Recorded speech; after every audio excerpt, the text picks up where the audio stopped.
tú decías que esto parte de una ignorancia teológica, o sea, de una ignorancia en materia económica, pero me parece que la carta aclara expresamente que es de orden teológico. Y si tú te acuerdas... pero lo que dice no es teológico. Cuando dice hay que subirle el impuesto a los ricos no es teológico. Es que yo diría que no dice que haya que subirle el impuesto a los ricos, sino dice, bueno, por ejemplo, sí, discúlpeme, dice por ejemplo que se ha desatendido el salario mínimo. No dice hay que subirlo, dice se ha desatendido, que no es exactamente lo mismo, porque... Es que sí, pero no es lo mismo, porque justamente lo que hace es plantear una serie de principios en que, por ejemplo, se afirma que el salario no está únicamente en referencia a la productividad y al ingreso, sino que también implica una valoración del trabajo y, por lo tanto, una dignificación del ser humano. La argumentación de la que se deriva que, oye, reflexionemos sobre el salario mínimo, tal vez decirle a una persona que toda su pega no es suficiente para vivir una vida digna, es una afirmación muy dura. Bueno, en fin, y lo que quería decir es que cuando se promueve el salario mínimo, hubo una larga discusión y te podrás acordar que estuvo en desacuerdo Renovación Nacional. Carlos Larraín estuvo reclamando durante 2 semanas, durante 3 semanas, Hernán Larraín también, la Fundación Sol, bueno, supongo que tú piensas que no son economistas serios, pero la Fundación Sol, digamos, que tiene alguna injerencia, salió en los medios de comunicación diciendo que tenía que ser 250.000 pesos, en fin. No creo que haya consenso exactamente en ese ámbito, a pesar de que los economistas a los que tú más respaldas sin duda sí tienen consenso, pero no creo que haya una sola voz en ese sentido. Yo te quiero refutar un punto, 2 puntos. Uno, el primero, en torno a la justicia del salario digno. A ver, tú no le puedes pagar a una persona en función de lo que la persona necesita para vivir una vida digna, así simple. Si tú quieres destruir una sociedad, saca una ley donde eso sea el caso. Pongamos el siguiente ejemplo. Supongamos que el señor Ida Razabal, que salió del mejor colegio de Chile, en fin, fue a Harvard, tiene 32 años, heredó una fortuna de su padre y todo lo demás, estudió medicina en la Universidad Católica, se graduó como el mejor, fue a Harvard, se graduó como el mejor en su doctorado, en su postdoctorado, que hizo un nuevo descubrimiento que está salvando millones de vidas a la humanidad, etcétera.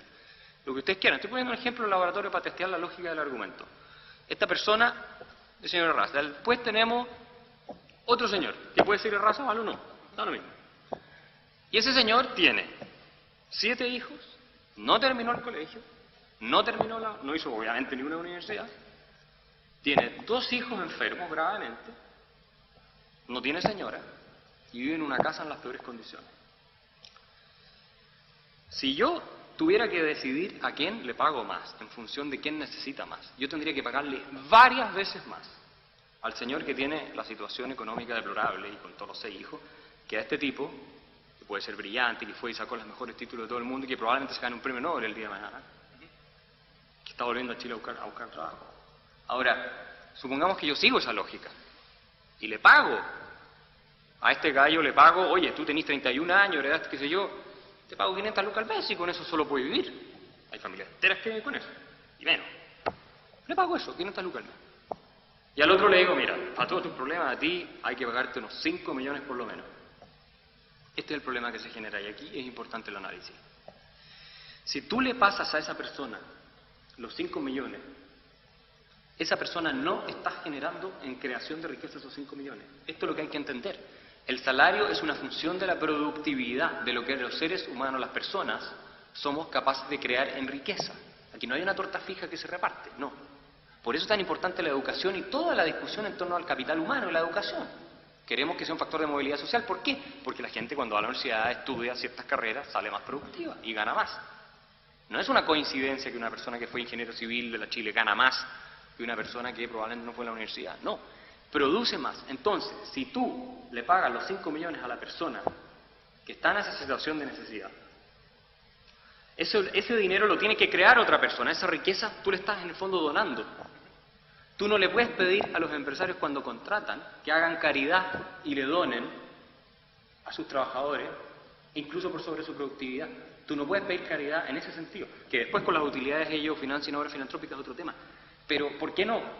Porque finalmente el ingreso que tienen las empresas necesariamente viene de los bienes y servicios que las empresas venden en el mercado.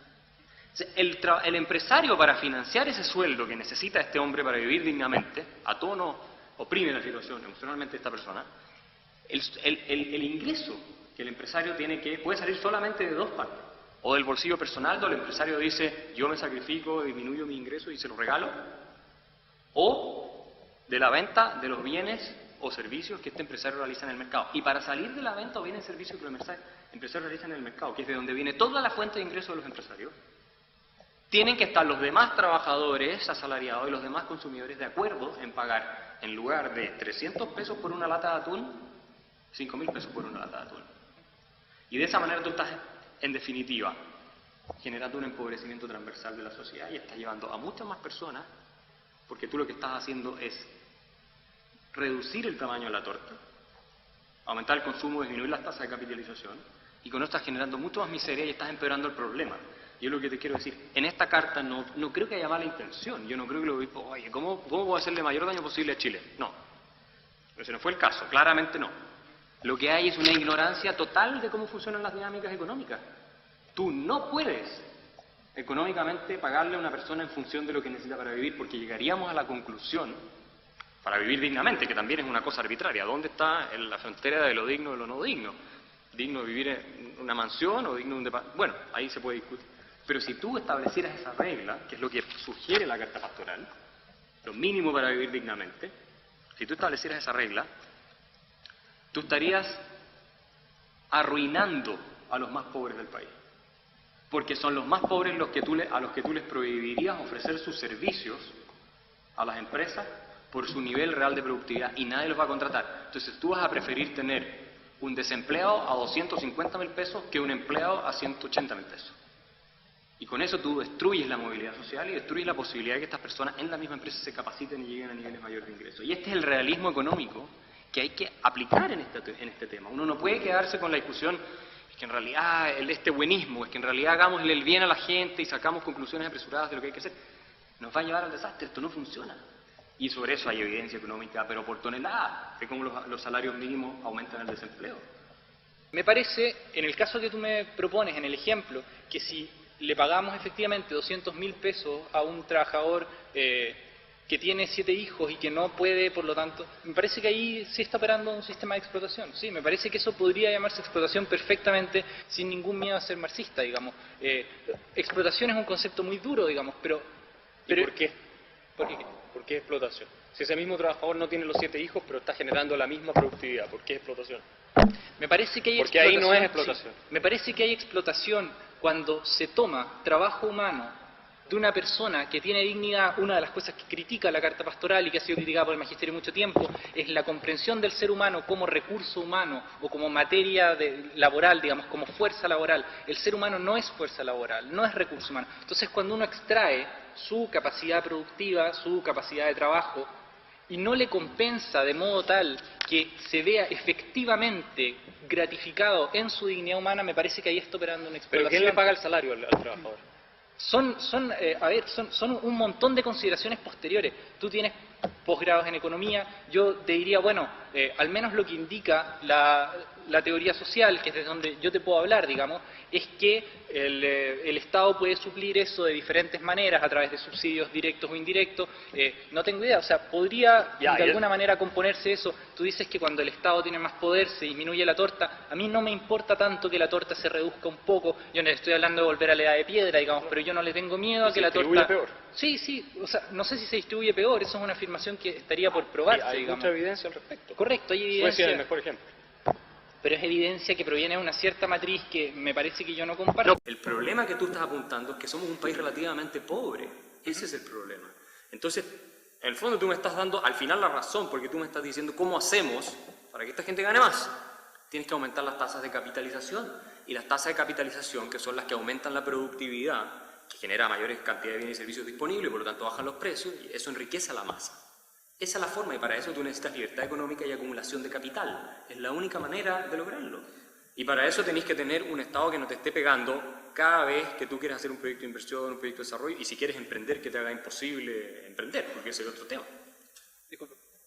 Voy a responder muy mínimamente su último y después sigo con los otros 2 puntos que dejé colgando. Me parece que cuando tú dices me estás dando la razón, yo te estaría dando la razón bajo el entendido que yo aceptara esa argumentación específica en que tú dices la única forma de lograr esto es tal, y que es la evidencia que, si me permites, procede de las enseñanzas específicas de la Escuela Económica de Austria. No, esto es bastante aceptado en toda la economía. Pero no es íntegramente aceptado, porque efectivamente hay más modelos económicos. Tú mencionaste...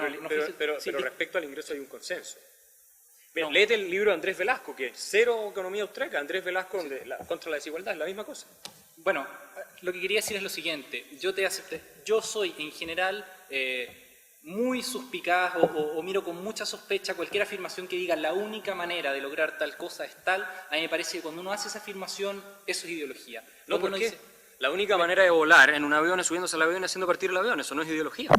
Correcto. La única manera... En economía hay verdades y leyes que son casi tan ciertas como las leyes de la física. Yo creo que eso no es así, digamos. Bueno, creo que, o sea, hay discusión en economía. Está bien, pero entre la propia escuela de Austria y la escuela de Chicago hay discusión respecto a si la economía es una ciencia social o si es una ciencia dura. Estamos de acuerdo. O sea, no es solamente que sea digamos, un consenso absoluto, digamos, respecto de cómo funciona el ser humano. El ser humano no es una máquina mecánica, eso lo piensa el propio Hayek. O sea, creo que hay una serie de acotaciones. Disculpa. Pero ¿cómo aumentan los ingresos de un país? ¿Cómo enriqueces a un país si no es con los incentivos para crear riqueza? Correcto, yo creo que efectivamente esa es la forma de enriquecer un país, pero me parece que creer que el desafío hoy es aumentar la riqueza de Chile es ir exactamente contra lo que la Carta quiere expresar. Claro que porque sí. la Carta no quiere expresar que lo que se necesita es aumentar la riqueza, sino que quiere expresar que no podemos enfocarnos solo en que hay que aumentar la riqueza. Es básicamente que se ha intentado suplir el bajo ingreso mediante bonos, el bajo ingreso de una familia mediante bonos, y no mediante una específica preocupación en el ingreso, entendiendo que, en el salario, ¿ya? Básicamente lo que dice es que se ha desatendido el salario mínimo, entendiendo que el bajo salario se puede, digamos, cubrir a través de otra forma de aporte. Muy en línea con una carta, no sé si la conocerás, pero la carta que le escribe José Piñera a su tío Bernardino refería que no es exactamente lo mismo salario que ingresos, ¿ya? Y que la preocupación debería ser el ingreso y que por lo tanto la actualización a los tiempos actuales, de la doctrina en ese punto específico debería sugerirnos que tenemos que atender el ingreso, porque en el momento en que se escribe la carta la única fuente de ingreso es el salario, etc. Atiende en ese momento José Piñera, es que el salario no solamente tiene una función como, digamos, reporte de ingresos para un ser humano, y en ese sentido, nuevamente, tengo que disentir con Axel, no creo que el salario sea solo una función de la productividad, porque también cumple un rol en la valoración del trabajo humano, que juega un rol importante en la dignificación que la persona hace de su propia acción, de su propia dedicación. Entonces, si a una persona tú le dices, bueno, todo aquello que usted trabaja durante todo el tiempo no vale lo suficiente como para que usted viva, pero no se preocupe porque nosotros le vamos a poner un poquito más para que alcance, eso genera, digamos, un efecto, digamos, no dignificador del trabajo humano. Entonces, me parece que cuando dice que hay que atenderlo, más bien lo dice en ese sentido, y no es que se abra como la posibilidad de discutirlo, pero lo que quería decir es que tampoco dice esto tiene que subirse, sino que dice, ojo, un excesivo énfasis en tales y cuales otras dimensiones ha hecho desatender la preocupación por el salario mínimo. Claro, eso uno tendría que decir, bueno, la atención tendría que llevarnos a subirlo, pero no, o sea, lo que dice es, veamos si se puede subir, por así decirlo, ¿te fijáis? Porque si efectivamente las afirmaciones que plantea Axel resultan ser irrefutables y descubrimos que subir el salario mínimo aumentaría dramáticamente el desempleo y tendríamos una sociedad en la miseria, bueno, no lo subamos. Pero por otro lado hay otros economistas que dicen que no es así, digamos, y que el salario mínimo perfectamente podría subir a 230, a 250. Yo no sé si se puede, yo no soy economista, pero al menos vale la pena reflexionar. Claro, entiendo que Axel Mira, no se puede. A propósito de tu pregunta, yo tengo otra visión. Miren lo que dicen los obispos. No es comprensible que en un país como Chile, con el nivel económico que hemos alcanzado, un trabajador que tiene un empleo estable esté más abajo de la línea de pobreza. Eso no es ético, no se condice con la dignidad humana. El salario ético no es una exigencia de economía, es la consecuencia ética de la misma dignidad humana. Esto es básicamente decir, introduzcamos el salario ético. O sea, Si no, a contrario sensu habría que entender, no introducir el salario ético es violar la dignidad humana. Lo que al empresario le interesa es, ¿esta persona me va a rendir lo que le pago o no? Esa es la realidad. Si el empresario no considera, gracias a Dios, porque si el empresario no considerara eso, estaríamos todos quebrados y arruinados. Imagínense si los empresarios en vez de maximizar ganancias, maximizaran pérdidas. Ahí sí que nos iría todo bien, no perseguimos más el lucro, qué cosa más indecente. Entonces, esa es la realidad y los empresarios buscan eso, porque como les digo, los empresarios son mandatarios de los consumidores, que son otros trabajadores, y al final tú no tienes la suficiente riqueza para darles a todos el nivel de vida que nos gustaría que todos tuvieran. En Chile no la hemos creado y tenemos que establecer las reglas, las condiciones y los incentivos para que esa riqueza se cree, y un salario mínimo de 250.000 pesos automáticamente deja por debajo, digamos, le prohíbe a todos aquellos que son menos productivos que 250.000 pesos, que los hay en Chile, entrar al trabajo formal. Y el Estado viene y le dice, yo lo obligo a pagar 1 millón de pesos, los van a despedir y van a quedar desempleados. O sea, esto es súper básico en la ley de economía, y la curva es así, la curva de demanda por trabajo. Precio-cantidad, mayor precio, menor cantidad de demanda, así de simple. El salario mínimo no necesariamente tendría, así como por una ley teologal, ¿te fijáis? Tendría que referirse a salario mensual. Podría haber efectivamente un salario mínimo por hora, por ejemplo, ¿ya? Y en el caso que tú planteáis, ¿te fijáis? O sea, que la hora de trabajo valga tanto. Y que es otra forma. Mira, a mí en realidad, en materia técnica, no me importa la discusión, así siendo sincero. La discusión técnica no me importa, no porque me parezca irrelevante, sino porque yo no la puedo dar, ¿fijáis? Porque no es mi disciplina. Y creo que necesitaría otra matriz de estudios para darla. Lo que me importa es que la argumentación detrás de la cual se decida un salario mínimo no desconsidere las preocupaciones. A mí me parece que cuando Axel dice con mucha soltura que el empresario contrata preocupándose si la persona va a rendir o no va a rendir la plata, sin ninguna consideración respecto de si el salario que se le va a pagar le va a permitir o no le va a permitir llevar una vida digna, a mí me parece que lo que opera ahí es una amoralización de la actividad económica que no es consistente al menos con la visión antropológica que defiende la Iglesia Católica, en el sentido de que toda acción humana en la medida en que afecta en otros hombres, es también de orden moral. Y toda acción humana debe llevarnos a preguntarnos si construimos un mejor o un peor país. Yo digo, ok, uno puede, haciendo la reflexión, correcto, por eso, uno puede hacer la reflexión y decir, en realidad esta es la única manera en que esto puede resolver. Si a mí me dicen, esta es la única manera en que esto funciona, y no hay ninguna forma de resolver la cuestión social, entonces, chuta, yo realmente siento que estaríamos en un problema. En este momento hay mucha gente que está en una situación que es apremiante. El hecho de que la cuestión social es algo urgente y que no se resuelve así simplemente diciendo, bueno, más libertad, más emprendimiento. Yo también estoy a favor de la libertad y del emprendimiento. Pero a la noche a la mañana no lo vas a resolver con un golpe de vara mágica tampoco. Correcto. Ese es el problema. Por eso, lo que me importa es que hay una preocupación expresa por atender a esa dignidad de la persona humana, por ejemplo, al momento de organizar, de administrar salario. Yo creo que si tú te metes realmente en esta disciplina, que perfectamente cualquiera la puede estudiar, te vas a ir de alguna manera desilusionando, porque la verdad es que las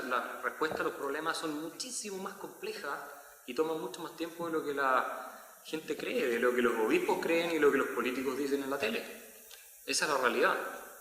Entonces, sí. Entonces, con eso cierro. Y al final yo creo que la única manera de salir adelante en ese sentido es, como dice Caritas in Veritate, recogiendo las lecciones, las enseñanzas de las distintas disciplinas. Y a mi juicio este es un problema económico, fundamentalmente.